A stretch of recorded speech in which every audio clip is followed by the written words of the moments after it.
People think power is loud. They expect shouting, shattering glass, and heavy fists. But real power is entirely silent.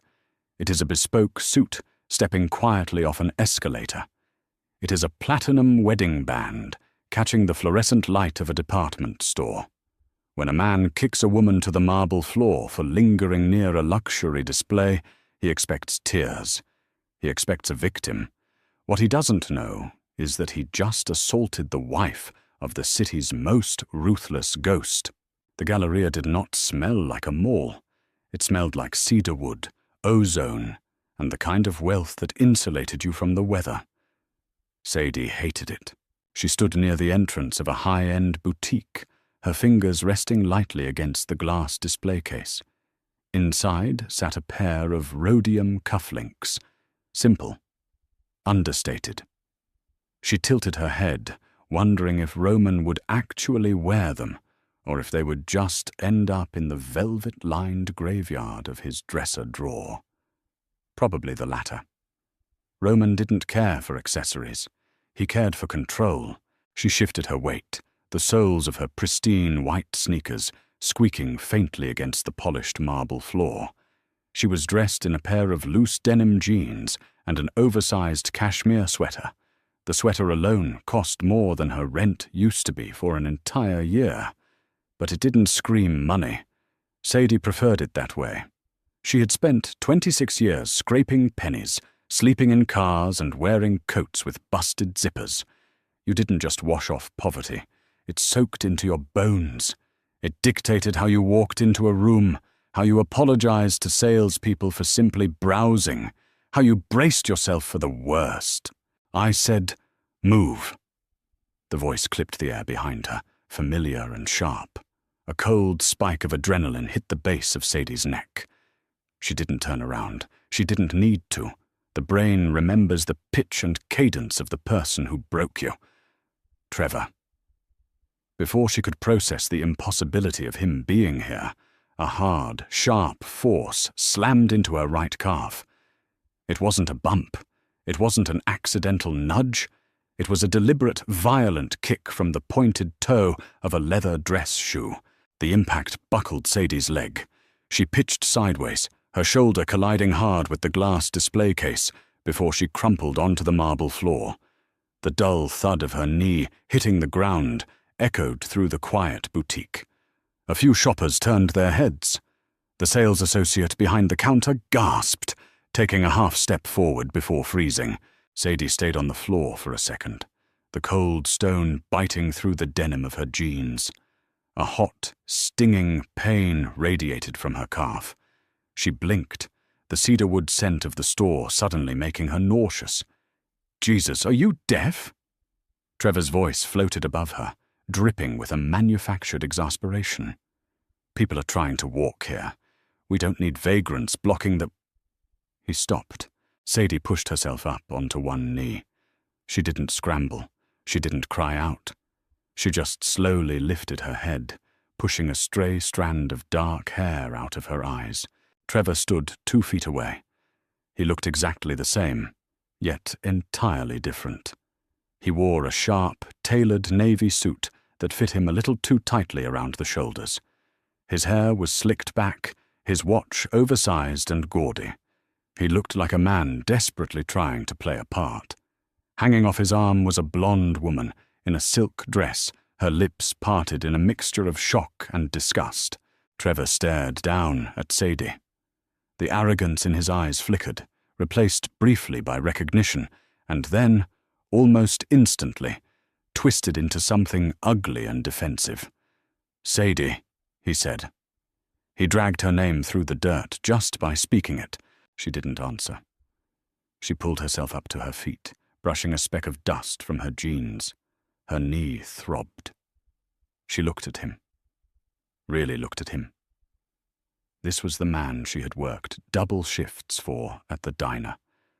The man whose student loans she had helped pay. The man who had packed his bags in the middle of the night 3 years ago, taking her last $600 from the jar in the kitchen, leaving a sticky note on the counter that said he needed to find his own path. "What are you doing here?"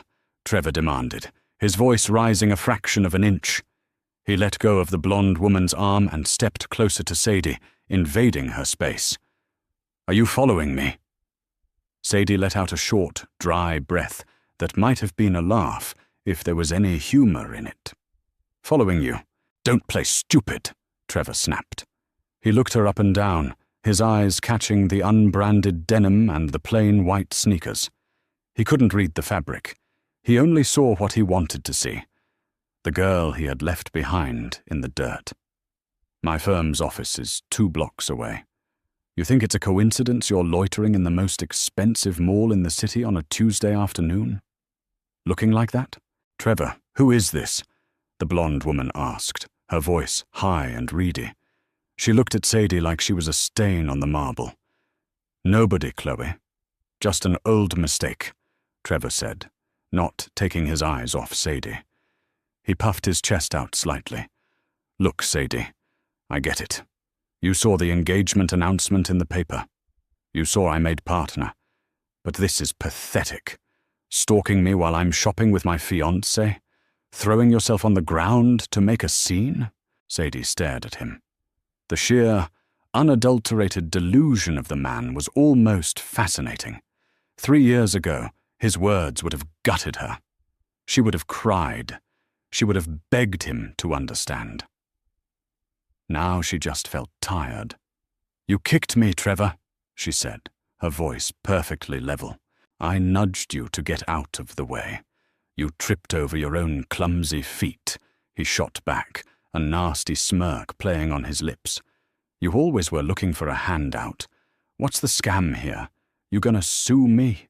You gonna cry to security that the big bad lawyer pushed you? Nobody here is going to believe you. Look at you. You don't even belong in this building." Sadie didn't raise her voice. She didn't clench her fists. She just looked past his shoulder toward the front entrance of the boutique. 2 large men in dark charcoal suits had stopped walking. They were stationed exactly 30 feet away. They weren't looking at Trevor. They were looking at Sadie. One of them, a man with a broken nose named Arthur, caught her eye. He tilted his head a fraction of an inch. A silent question. "Do we intervene?" Sadie gave a microscopic shake of her head. No, she wanted to see this play out. She wanted to see exactly how deep Trevor would dig his own grave before he realized he was standing in it. "Nothing to say." Trevor stepped closer, his cologne washing over her. It smelled sharp, aggressive, cheap despite whatever price tag was attached to it. Still the same quiet, pathetic little mouse. "Trevor, let's just go," Chloe said, tugging at his sleeve. "She's creeping me out. The manager is looking." "Let him look," Trevor said loudly. He was performing now. He was a man who felt small on the inside, using Sadie as a step stool to make himself look tall for his new bride. It's a public service. These stores need to know they can't just let anyone wander in off the street. It ruins the aesthetic. He turned back to Sadie, lowering his voice into a cruel, patronizing whisper. "I told you when I left, Sadie. You were an anchor. You dragged me down. You had no ambition, no drive. You were perfectly happy living in squalor. And look at you now, still exactly where I left you, wearing baggy clothes, looking at things you could never in a million lifetimes afford. It's sad." Sadie looked at the glass display case, the rhodium cufflinks. "I'm actually here to buy a gift," Sadie said quietly. Trevor laughed, a harsh, barking sound. "A gift? With what? Food stamps? Spare change you begged off the street corner?"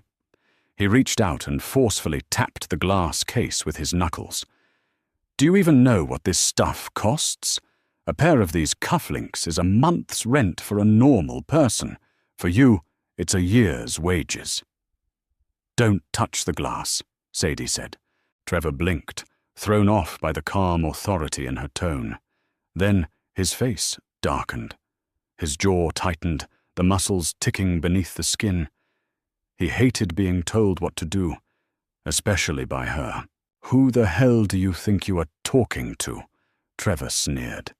He closed the distance between them, crowding her against the counter. He raised a finger, pointing it directly into her face. "You listen to me, you piece of trash.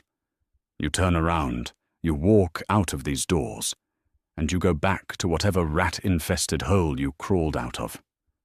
If I ever see you near me, my firm or my fiancé again, I will have you arrested for harassment. Do you understand me? I will ruin whatever pathetic excuse for a life you have left." Sadie looked at the finger pointing in her face. She remembered a time when Trevor had yelled at her for buying the wrong brand of coffee. He had thrown the bag against the wall, splitting it open, dark grounds spilling all over their cheap linoleum floor. She had spent an hour sweeping it up, apologizing through tears. She remembered feeling so incredibly small. She felt nothing now, just a hollow, clinical observation of a dying animal. "You're making a mistake, Trevor," Sadie said softly. "The only mistake I ever made was staying with you as long as I did." He spat. He moved to shove her shoulder. Just a final, physical punctuation to his dominance. His hand never made contact. A shadow fell over the brightly lit jewelry counter. It was as if the temperature in the boutique plummeted 10 degrees in a single second. The ambient noise of the mall, the soft jazz music, the murmur of shoppers, the clicking of heels, seemed to just vanish, sucked into a vacuum. A large, calloused hand clamped down on Trevor's wrist. The grip was not a warning, it was a vice. The crunch of compressing bone was audible, followed instantly by Trevor's sharp, strangled gasp. "Do not touch her." The voice was low. It didn't boom, it didn't echo, it barely rose above a whisper, yet it possessed a dense, suffocating weight. It was the sound of a heavy steel door locking shut. Sadie looked up. Roman. He stood 6'3", wearing a bespoke charcoal suit that moved with liquid grace over his broad frame. His dark hair was meticulously styled, his jaw sharp and dusted with a 5 o'clock shadow. But it was his eyes that stopped people dead. They were a pale, icy blue, entirely devoid of warmth. They were the eyes of a man who looked at a human being and saw only mechanics, levers and breaking points. He did not look at Trevor. He looked at Sadie. "Are you hurt?" Roman asked her. The question was gentle, but the undercurrent was lethal. "I'm fine," Sadie said. "He kicked you." Roman stated it as a fact. He had seen it. He had been walking up the concourse when it happened. "Roman, it's fine," Sadie said, placing her hand lightly on the sleeve of his suit. "He's not worth it." Trevor was struggling. His face was pale, beads of sweat breaking out on his forehead as he tried to pry his wrist free from Roman's grip. But Roman's hand might as well have been cast in iron. "Hey, let go of me!" Trevor stammered, his confident lawyer persona evaporating instantly in the face of raw, physical superiority. "Who the hell are you? Assault! This is assault! Chloe, get security!" Chloe was frozen, clutching her expensive handbag to her chest, her eyes wide with terror. She didn't move. She couldn't. 2 men in dark suits, Arthur and another man named Silas, had materialized behind her. They didn't touch her. They just stood there, massive and impassive, cutting off any route of escape. Roman finally turned his head to look at Trevor. He examined the smaller man for a long, agonizing moment. Roman didn't frown. He didn't sneer. He just observed Trevor with a detached curiosity, like a scientist looking at a particularly ugly insect. "You speak a great deal for a man who is about to lose his tongue," Roman said quietly. Trevor swallowed hard, his bravado failing him. The pain in his wrist was excruciating, radiating up his arm to his shoulder. I'm a partner at Davis and Sterling. I know the police commissioner. You let go of me right now, or I'll have you thrown in jail so fast. Roman applied an ounce more pressure to the wrist. Trevor's knees buckled. A high-pitched, pathetic whine escaped his throat. He dropped to his knees on the marble floor, right exactly where Sadie had fallen moments before. You are kneeling, Roman noted softly, still holding the man's wrist, forcing his arm up at an unnatural angle. This is appropriate. The boutique manager, a man in a tight waistcoat, finally found his courage and rushed forward. Excuse me, sir. Sir, you can't do this in here. I'm calling mall security. Arthur stepped smoothly in front of the manager. He didn't raise his hands. He didn't draw a weapon. He just reached into his jacket, pulled out a thick, unmarked black card, and placed it on the glass counter. The manager looked at the card. He looked at Arthur. Then the blood drained from his face, leaving him a chalky white. He took 2 steps backward, turned around, and walked briskly to the back room, closing the door behind him. Trevor saw this. Through the haze of pain, the reality of the situation began to pierce through his arrogance. Security wasn't coming. The police weren't coming. The rules of his world did not apply here. Sadie, Trevor gasped, looking up at her from the floor. His eyes were wide, panicked.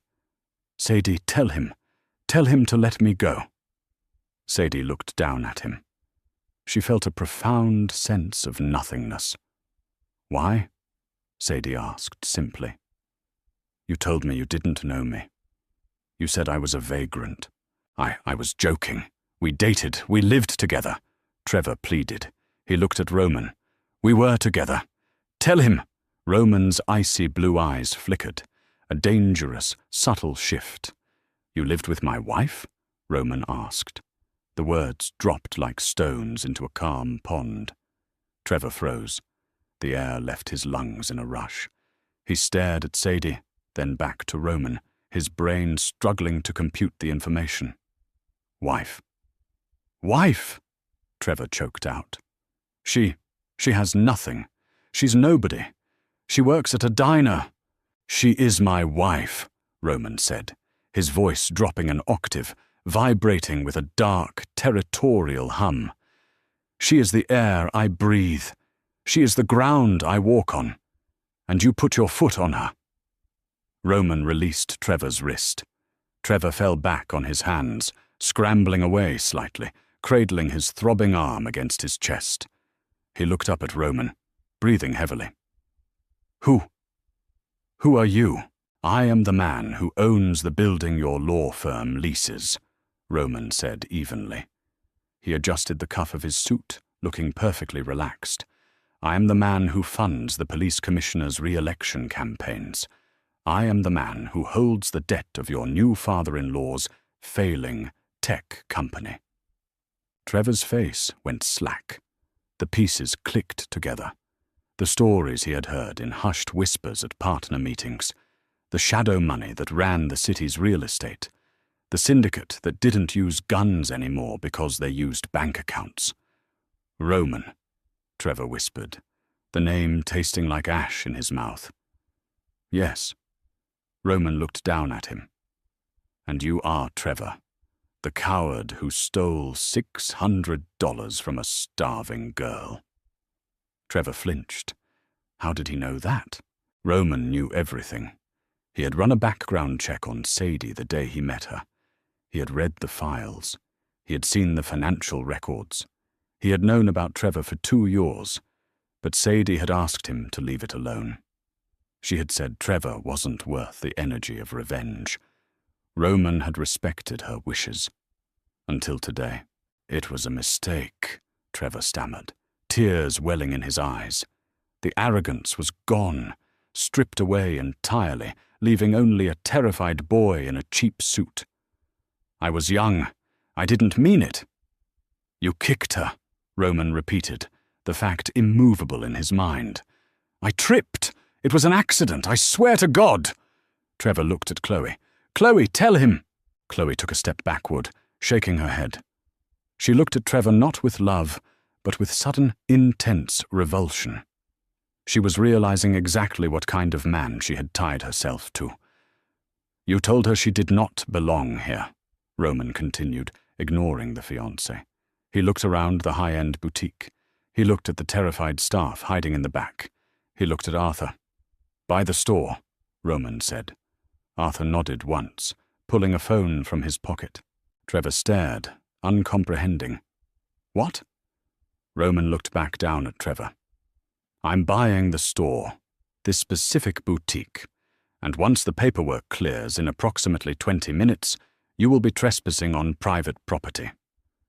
Roman took a single step closer to Trevor. Trevor scrambled backward on the floor until his back hit a display pillar. "You have 20 minutes, Trevor," Roman said, his voice a soft, deadly purr. "In 20 minutes, I will have your law firm evicted. I will call in the debt on your father-in-law's company, forcing a liquidation by Friday.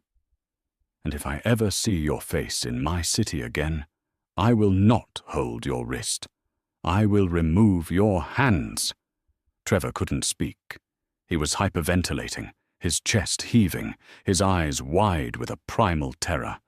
He looked at Sadie, a silent, desperate plea for mercy. Sadie looked back at him. She thought about the nights she had cried herself to sleep on an empty stomach.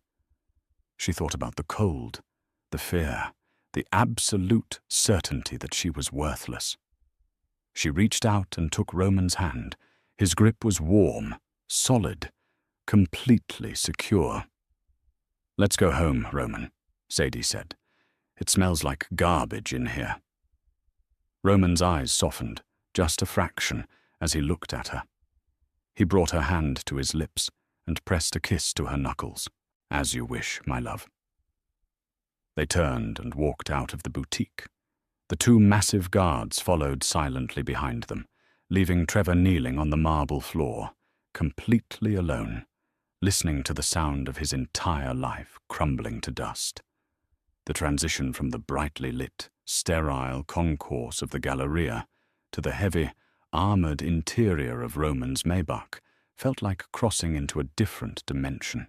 The heavy door closed with a solid, muffled thud, instantly cutting off the ambient noise of the city. Inside, it smelled of rich leather and the faint, crisp scent of peppermint. The windows were heavily tinted, turning the bright afternoon sun into a muted, muddy twilight. Sadie sat near the window, her hands folded in her lap. For the first 3 minutes of the drive, neither of them spoke. The engine was a silent beast. A vibration felt more in the teeth than heard in the ears. Arthur sat in the front passenger seat, a monolithic silhouette against the dashboard, while the driver navigated the afternoon traffic with terrifying efficiency. Sadie stared at her hands. Her knuckles were white. The fingers of her left hand were trembling slightly. It wasn't fear. Not anymore. It was the biological tax of an adrenaline dump. Her body was finally realizing the threat was over, and it was violently purging the survival chemicals it had flooded her system with. She hated the shaking. It made her feel fragile. It reminded her of the nights she used to spend, sitting on a closed toilet lid in a freezing apartment, waiting for Trevor to finish breaking dishes in the kitchen. A large, warm hand covered hers. Roman didn't say a word. He didn't ask if she was okay. He knew she wasn't. He simply unclasped her tightly knit fingers and intertwined them with his own. His thumb, rough along the edge from years of physical conditioning, began to trace slow, deliberate circles over the back of her hand. The physical grounding worked. The shaking in her left hand subsided, absorbed by his steady pulse. "I didn't want you to see that," Sadie said quietly, breaking the silence. She kept her eyes fixed on the tinted window. "See what?" Roman asked. His voice was a low, resonant rumble in the quiet cabin. "Me. Like that." She swallowed, the knot in her throat feeling thick and barbed. "Small." Roman shifted on the leather seat. The movement was fluid, adjusting his large frame so he was angled entirely toward her. He reached out with his free hand, gently catching her chin and turning her face away from the glass. His blue eyes were no longer the glacial empty voids they had been in the boutique. When he looked at her, the ice thawed, revealing something deeply focused and intensely human. "You were not small, Sadie," he said, his tone absolute. "You were standing in a room with a man who stole years from your life, a man who tried to physically intimidate you, and you did not flinch. You looked at him like he was a stain on the pavement. I have men who work for me, hardened, violent men, who cannot maintain that level of composure. I was frozen," she argued weakly. "You were calculating," Roman corrected. He let go of her chin, his hand moving down to rest on her thigh, just above her knee. "May I?" Sadie nodded. Roman gently rolled up the hem of her loose denim jeans. He moved with a clinical carefulness, as if handling a priceless, cracked artifact. When the denim cleared her calf, the harsh reality of the encounter was laid bare. A dark, angry patch of purple and red was already blooming across her pale skin, sitting just below the curve of her calf muscle. The center was slightly swollen, a clear imprint of the pointed toe of Trevor's dress shoe. The air in the car shifted. The temperature seemed to drop. Sadie watched Roman's jaw tighten, the muscle feathered just beneath his ear. He stared at the bruise, and for a split second, the man who owned the city's shadows resurfaced. It was a terrifying stillness. He wasn't looking at a bruise, he was looking at an unpaid debt. "Roman," Sadie said softly. She squeezed his hand. He blinked, the violent static in his eyes receding as he looked back up at her face. "I will have a doctor waiting at the building," Roman said, his voice flat. "It's just a bruise. It doesn't even need ice, just a little time." "He put his hands on you. He put his foot on you." Roman's voice dropped, vibrating with a dark, primal possessiveness that usually terrified people.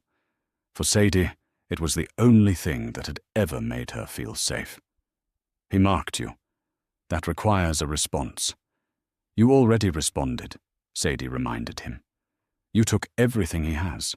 "I took his money and his status," Roman said dismissively, carefully rolling her pant leg back down. "Those are temporary inconveniences. They can be rebuilt." "Not the way you destroy them," she said. A ghost of a smile touched the corner of Roman's mouth. It was a grim, beautiful thing. "True." He leaned back against the leather seat, pulling her gently by the hand until the gap between them closed. Sadie rested her head against his shoulder. He smelled like bergamot, dark espresso, and expensive wool. "Arthur," Roman said, not raising his voice.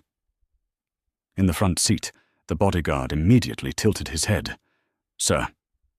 "The firm where the lawyer works, Garrison and Webb." "Yes, sir. We own the commercial tower they occupy on Fifth Avenue. The lease is held by one of our subsidiary holding companies." "Terminate it." Roman rested his chin lightly on the top of Sadie's head. "Effective immediately. Cite the morality clause in Section 4. I want them out of the building by midnight." "Understood, sir." "And Arthur?" "Yes, sir." "Ensure the freight elevators are disabled at 6 p.m. They can carry their filing cabinets down the stairs." Sadie closed her eyes, a tired sigh escaping her lips. She didn't feel a rush of victorious joy. Real life wasn't a movie. You didn't dance on the graves of the people who hurt you. You mostly just felt relieved they were dead and buried. "Are you sure this is necessary?" she asked, her voice muffled against his suit jacket. "His bosses didn't do anything. They hired him," Roman said simply. "A man's judgment is reflected in the company he keeps. They kept a rat. Now they lose the ship." He wrapped his arm around her waist, pulling her flush against his side. The car glided smoothly around a corner, carrying them away from the noise, away from the past, and toward the sky. Trevor stumbled out of the elevator on the 42nd floor, his breath coming in ragged, uneven gasps. His right wrist throbbed with a sickening, rhythmic pulse. He had wrapped a cold, wet paper towel around it in the mall bathroom, but the joint was already swelling to the size of a tennis ball. Every time his heart beat, a fresh wave of nausea washed over him. He had tried calling Chloe 5 times on the cab ride over. 5 times it had gone straight to voicemail. On the 6th attempt, he received an automated text message from her carrier, stating the number was no longer in service. She hadn't just blocked him. She had physically changed her phone number in the span of 20 minutes. The glass doors to Garrison and Webb stood open. Usually the reception area was a pristine, silent temple of mahogany and marble, guarded by a receptionist who looked like she stepped off a runway. Today, the reception desk was abandoned. The phone lines were blinking wildly, unanswered. Trevor pushed through the glass doors, clutching his injured arm against his stomach.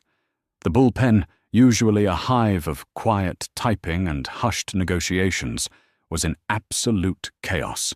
Paralegals were frantically shoving files into cardboard banking boxes. Associates were pulling framed diplomas off the walls, the sound of breaking glass echoing from a corner office where someone had dropped a picture frame. "Hey!"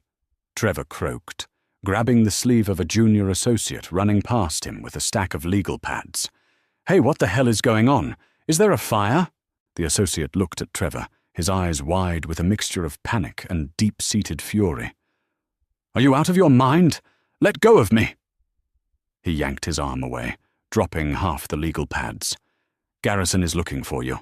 He's in his office. You better get in there, man. You screwed us. You screwed all of us." Trevor's stomach bottomed out. The cold, sterile reality of Roman's promise came rushing back. "In 20 minutes, I will have your law firm evicted." He hadn't been bluffing. Trevor walked down the hallway on legs that felt like wet cement. He passed his own office. The door was open.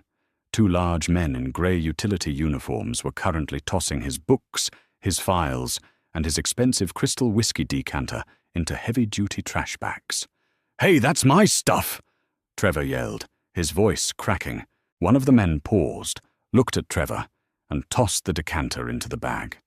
It shattered against a hole puncher with a dull crunch. "Building management says everything not boxed by midnight goes to the incinerator. You want to box it one-handed? Be my guest."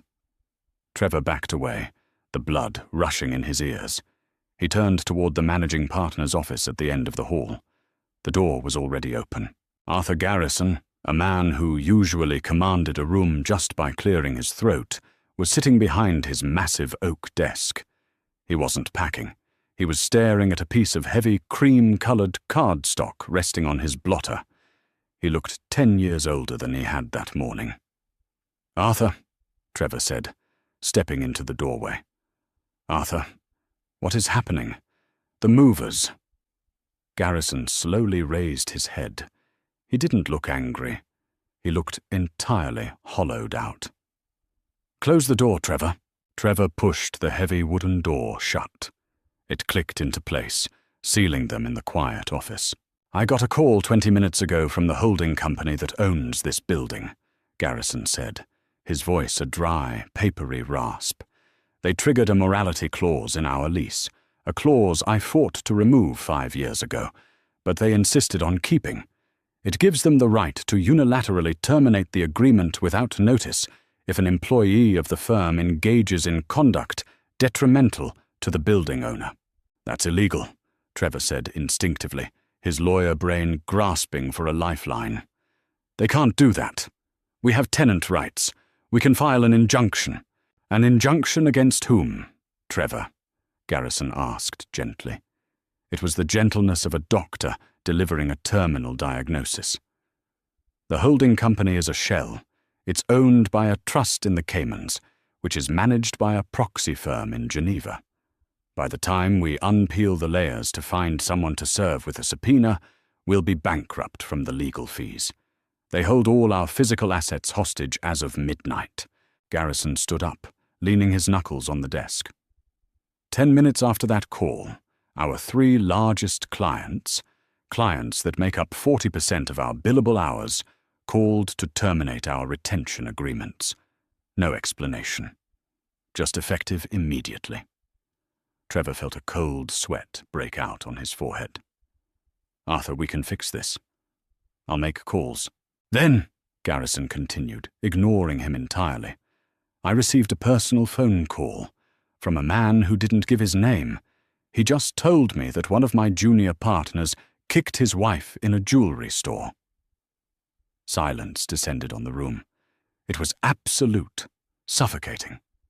Trevor tried to swallow, but his mouth was completely dry. Arthur, it was a misunderstanding. She tripped. I didn't. Shut up. Garrison didn't raise his voice, but the command struck like a whip. Do not insult my intelligence by lying to me. The man on the phone told me that if you are still on our payroll by the time I hang up, he will personally ensure that not a single partner in this firm ever practices law in this state again. Garrison reached out and picked up a single sheet of paper from his desk. He held it out. This is your termination letter, Trevor, effective retroactively as of an hour ago. Your severance is 0. Your equity is forfeit to cover the damages you have caused this firm today. Security has already deactivated your building pass. You can't do this, Trevor shouted, the panic finally breaking through his paralysis. I brought in the Chloe account. My father-in-law's tech company is going to make this firm millions. Garrison let out a tired, barking laugh. Your father-in-law? You haven't checked the news, have you? Garrison reached over and turned his computer monitor so Trevor could see the screen. It was a live feed from a financial news network. The ticker at the bottom was flashing red. Breaking. Major tech firm files emergency. Chapter 11. After primary creditor calls in mass debt. CEO steps down. His company went under 20 minutes ago, Trevor, Garrison said. The primary creditor pulled the rug out. He's ruined. You're ruined. And thanks to your absolute inability to keep your hands to yourself, you took my firm down with you. Garrison dropped the termination letter on the desk. Get out of my office. Take the stairs. The freight elevators have been turned off. Trevor stood frozen. He looked at the paper. He looked at his swollen wrist. The reality of his absolute, instantaneous destruction finally settled over him like a heavy, suffocating blanket. He hadn't just lost a fight. He had been erased. He turned around, his shoulders slumped, and walked out of the office. He didn't go to his desk to pack his things. He just walked toward the emergency exit stairwell, pushing open the heavy metal door, and began the 42-story descent into the dark. The penthouse sat 60 floors above the city, a sanctuary of glass, polished steel, and quiet. Sadie sat on the edge of the massive king-sized bed, wearing one of Roman's discarded button-down shirts. It swallowed her frame, the hem hitting mid-thigh, the sleeves rolled up past her elbows. The bedroom was dimly lit, bathed in the soft, ambient glow of the city skyline pouring in through the floor-to-ceiling windows. The silence here was different from the silence in the car. It wasn't tense, it was expansive. Roman knelt on the plush rug in front of her. He had taken off his suit jacket and tie, leaving him in his crisp white dress shirt and slacks. The top 2 buttons were undone, revealing the faint edge of a dark tattoo on his collarbone. In his large hands, he held a flexible gel ice pack, wrapped carefully in a thin linen towel. Tell me if it's too cold, he murmured, his eyes focused entirely on her injured calf. It's fine, Sadie said, her voice soft. He pressed the compress gently against the dark purple bruise. Sadie winced slightly, a sharp intake of breath hissing through her teeth. Roman froze immediately, pulling the ice away a fraction of an inch. Sorry, he said, his jaw tightening again. I can have the doctor give you something for the pain." "Roman, stop." Sadie reached out, running her fingers through his dark hair. It was thick and soft, a stark contrast to the hard angles of his face.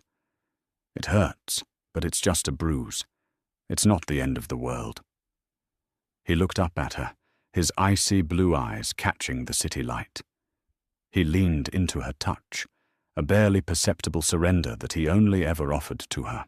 "It is the end of his," Roman said quietly. Sadie didn't ask for details. She knew how Roman's world worked. She didn't want the specifics of Trevor's ruin. She just wanted the door closed on that chapter of her life forever. There was a soft, discreet knock at the bedroom door. Roman didn't move his head, but his eyes shifted toward the sound. "Enter." The heavy oak door swung open, and Arthur stepped inside. He kept his eyes politely trained on a spot on the wall slightly above Roman's head, preserving their privacy. "Forgive the intrusion, sir," Arthur said, his voice a low rumble. "The paperwork for the boutique acquisition has been finalized. The deed has been transferred to Mrs. Sadie's private holding account." "And the item?" Roman asked. Arthur stepped forward, reaching into his pocket. He produced a small square box wrapped in deep blue velvet. He placed it gently on the edge of the nightstand. "Secured, sir." The staff was quite eager to assist. Arthur offered a tight, brief nod. "I will leave you for the evening. Security is locked down for the night." "Thank you, Arthur," Sadie said softly. Arthur's face softened slightly. "Have a good night, Mum." He stepped out, pulling the door quietly shut behind him. Roman looked at the velvet box on the nightstand, then back at Sadie. "You bought a store just to get a box." "You bought a store to prove a point," Sadie corrected him, a faint smile playing on her lips. She reached over, picking up the velvet box. It felt surprisingly heavy in her hand.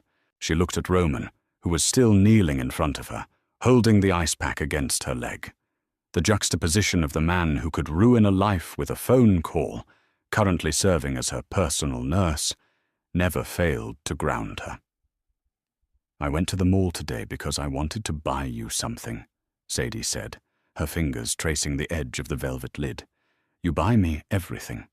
You bought me this apartment. You bought me a new life. You just bought me a jewelry store.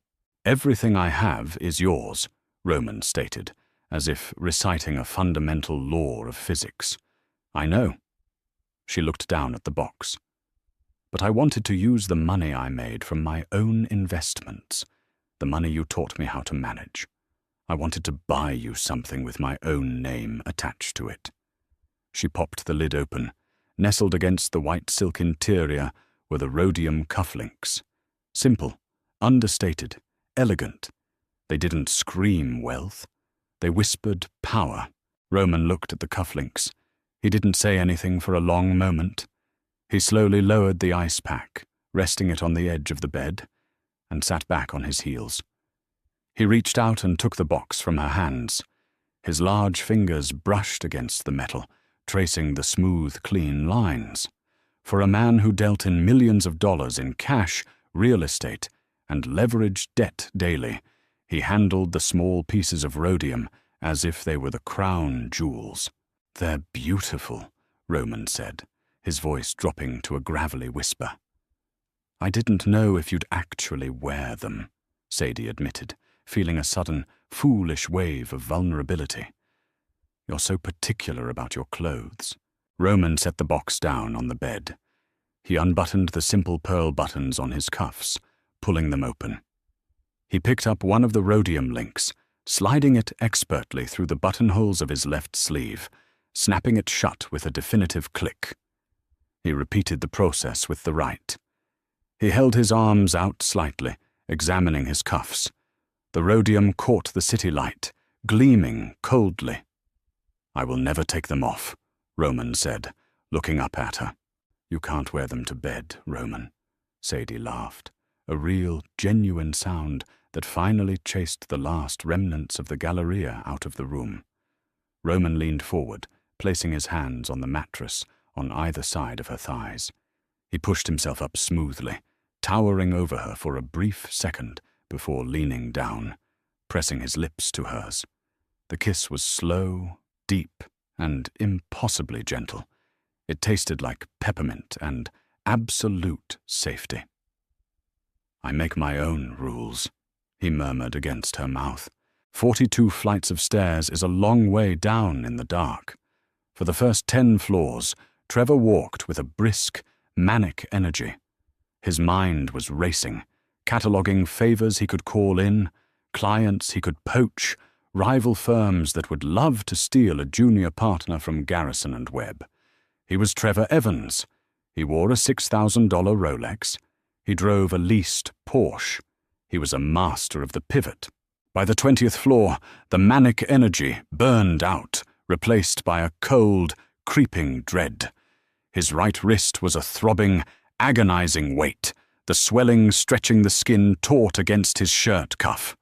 Every heavy footfall sent a shockwave of pain up his arm. By the 30th floor, he was limping. The heavy fire doors on each landing were locked from the stairwell side, trapping him in the echo chamber of his own ragged breathing. The smell of industrial dust and ozone coated his throat. He leaned against the concrete wall, clutching his injured arm, staring down into the dizzying spiral of the stairwell. When he finally pushed through the ground floor exit door and stumbled out into the alley behind the building, the sun was beginning to set. The city was transitioning into its evening rhythm. Cabs blared their horns. People in tailored coats hurried past on their way to expensive dinners. Trevor stepped out onto the sidewalk. He had walked this exact stretch of pavement 100 times, always with his head held high, looking past the people around him as if they were scenery. Now he felt entirely exposed. He pulled out his phone.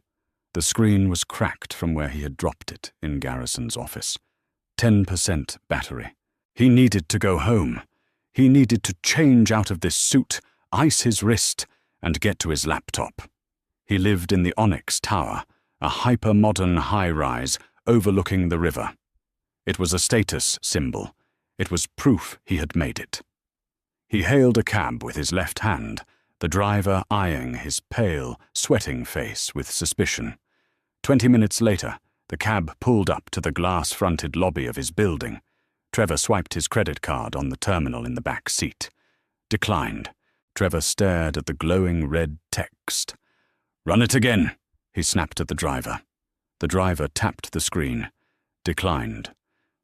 "Buddy, you got cash or what?" the driver asked, turning around, his tone hardening.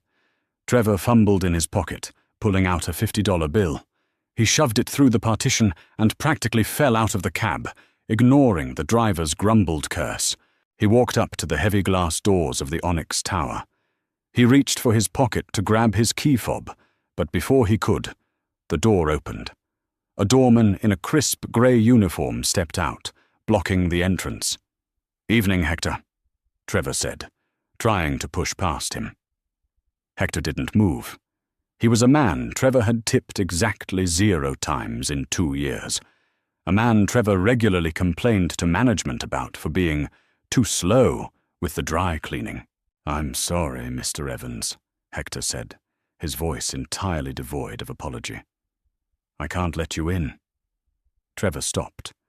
"What are you talking about? I live in Penthouse 4. "You lived in Penthouse 4, Hector corrected him, crossing his arms over his chest.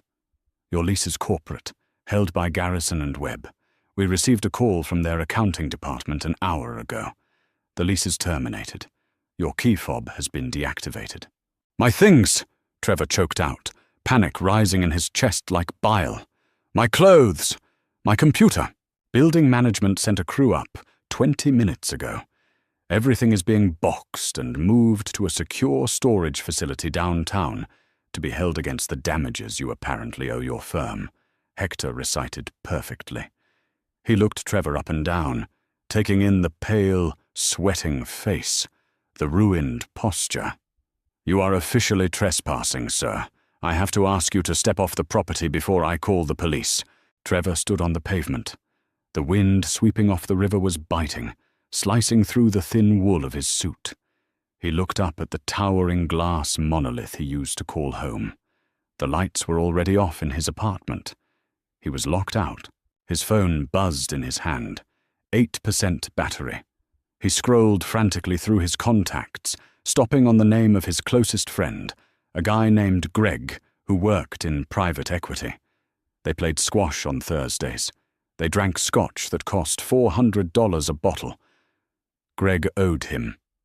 He hit dial. The phone rang 3 times before connecting. "Greg, man, thank God," Trevor rushed out. "I need a huge favor. My cards are frozen. My firm just pulled some illegal stunt with my housing—" "Trevor," Greg interrupted. His voice wasn't warm. It sounded terrified, like he was speaking to a man holding a live grenade. "Do not call this number again." Trevor froze. "What?" "Greg, it's me." "What's going on?" "My managing director pulled me into a closed-door meeting 15 minutes ago," Greg said, his voice dropping to a frantic whisper. "He asked me what my association with you was. I told him we played squash.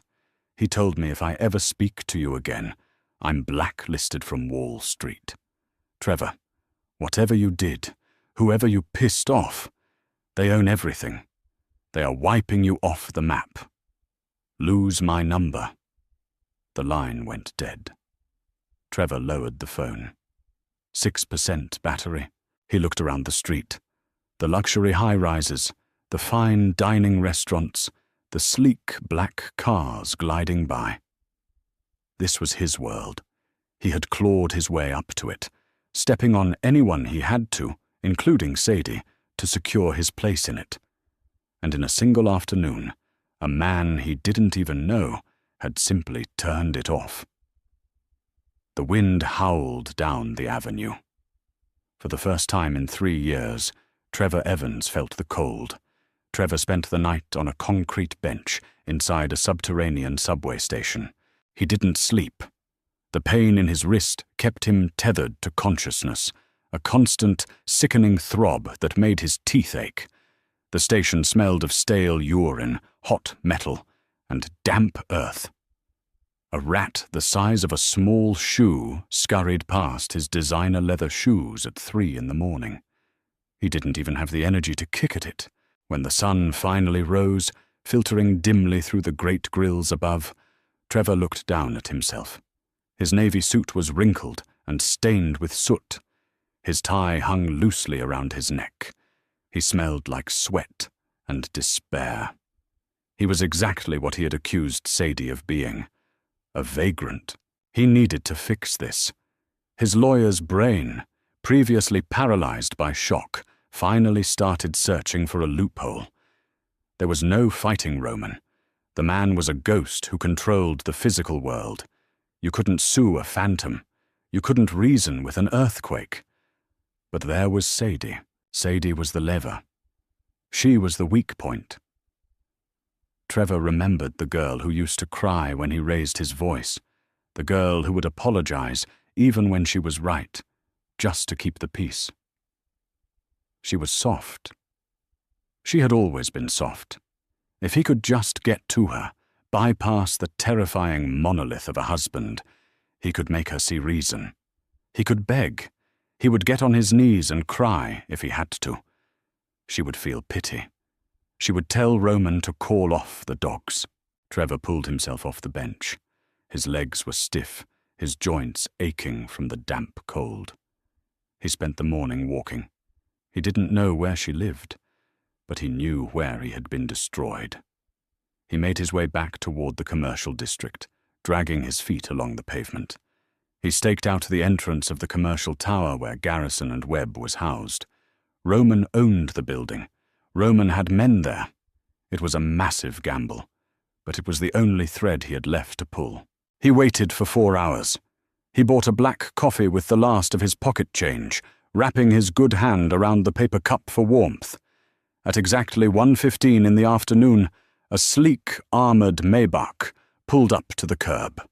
Trevor's heart hammered against his ribs. He stepped out from the shadow of the adjacent building, his eyes locked on the heavy rear door. The door opened. A massive man in a dark suit stepped out first. Felix. His eyes immediately scanned the crowd, cataloguing threats with terrifying mechanical precision. Then Sadie stepped out. Trevor's breath hitched. She wasn't wearing the baggy denim and simple sweater from yesterday. She wore a tailored slate-grey wool coat over a dark silk dress. Her hair was swept back, elegant and effortless. She looked perfectly at ease, perfectly secure. She was carrying a small white box from a high-end bakery. She looked like she belonged to a world Trevor had never even been allowed to see. Before his rational mind could stop him, Trevor broke from the crowd. "Sadie!" The sound of his voice cutting through the ambient street noise acted like a trigger. Felix didn't even look surprised. He simply moved, stepping cleanly between Sadie and Trevor, his hand slipping inside his suit jacket. Arthur appeared from the front seat of the car, flanking her other side. Trevor threw his good hand up in surrender, stopping 10 feet away. "Please, Sadie, please, just let me talk to you," he pleaded, his voice cracking. Sadie stopped walking. She looked around Felix's broad shoulder. Her expression didn't change. There was no shock. There was no fear. There was only a quiet, profound observation. She held up a single finger. Felix paused, though his eyes never left Trevor's chest. "Let him speak," Sadie said quietly. Trevor swallowed hard. He took a tentative half-step forward, his posture hunched, broken. "Sadie, look at me. Look what he did to me. I lost my job. I lost my apartment. My fiancée changed her number. I slept in the subway, Sadie. I have absolutely nothing." He waited for the empathy. He waited for the soft gasp, the softening of her eyes. Nothing happened. "I'm sorry," Trevor begged, tears springing to his eyes, a mixture of genuine physical pain and sheer exhaustion. "I was an idiot. I was arrogant. I know I hurt you. I know I was cruel. But this is too much. You know me, Sadie. We lived together. We shared a life. Please, you're not a cruel person. Tell him to stop. Just give me my life back." Sadie looked at him. She looked at the ruined suit, the desperate eyes, the swollen wrist tucked against his chest. "We didn't share a life, Trevor," Sadie said, her voice carrying clearly over the sound of traffic. "It was perfectly level. I served you. I funded you. And when you were done using me, you took my last $600 so you could take Chloe to a steakhouse to celebrate your promotion." Trevor flinched. The fact that she knew that detail felt like a physical blow. "I slept in my car for 2 weeks in November because I couldn't make rent," Sadie continued. Her tone wasn't angry. It was informational. "I showered at a public gym. I ate expired bread from the diner. Where was your empathy then?" "I didn't know," he cried. "You didn't care," she corrected him. "You only care now because the consequences of your arrogance finally caught up to you. You didn't come here to apologize to me, Trevor. You came here to save yourself." She adjusted the bakery box in her hands. "I'm not doing this to you. Roman is not doing this to you. You did this to yourself the moment you decided my physical space belonged to you. You kicked the wrong person." She turned away, signaling to Arthur. "Sadie, please. You can't just leave me like this. I'm starving." Trevor lunged forward, a pathetic, desperate attempt to grab her sleeve.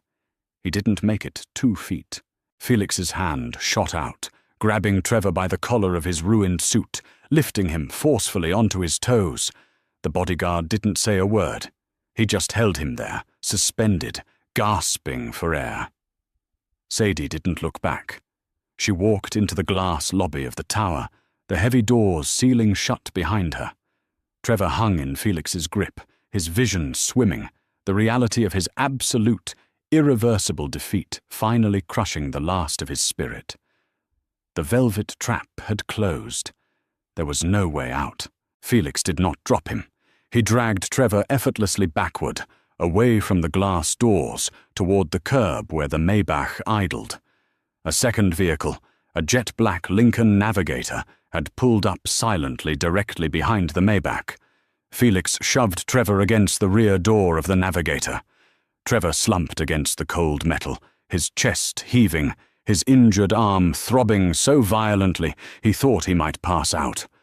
The tinted window of the Navigator rolled down with a soft, electronic hum. Roman sat in the back seat.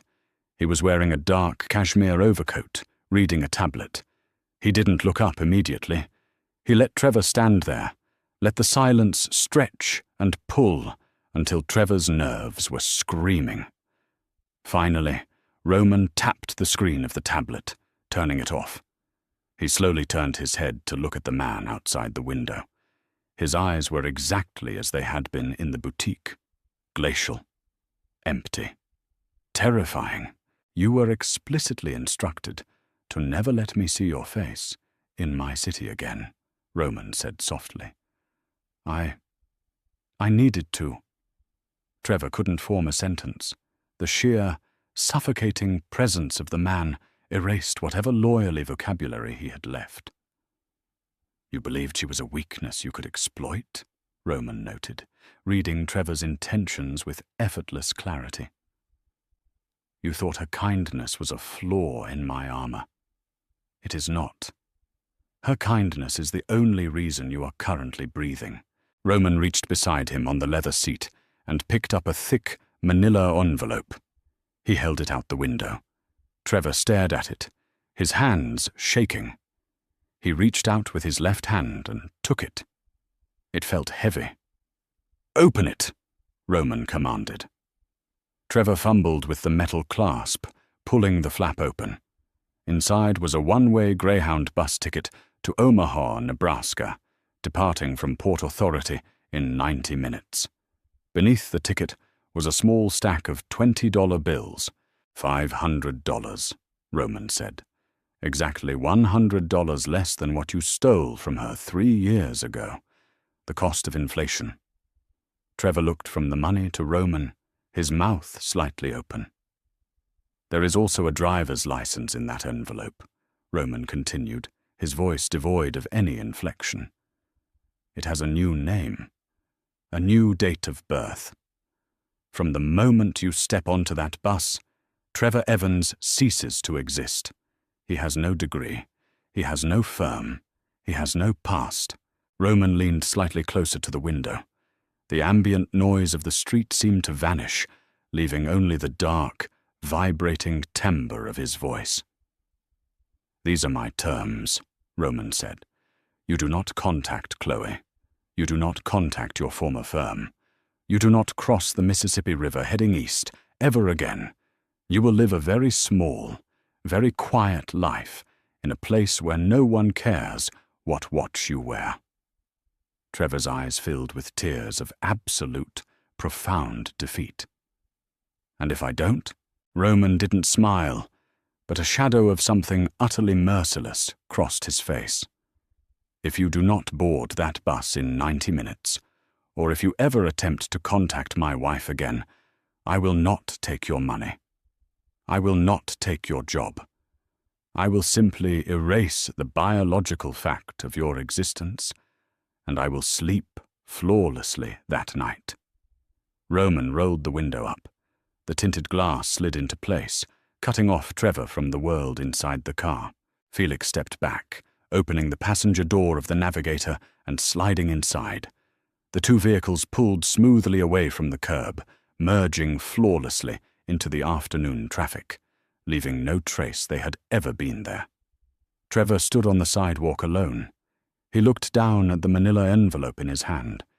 He looked up at the towering glass skyscrapers he used to think he owned. They looked different now. They didn't look like monuments to success. They looked like tombstones. He didn't scream. He didn't cry out.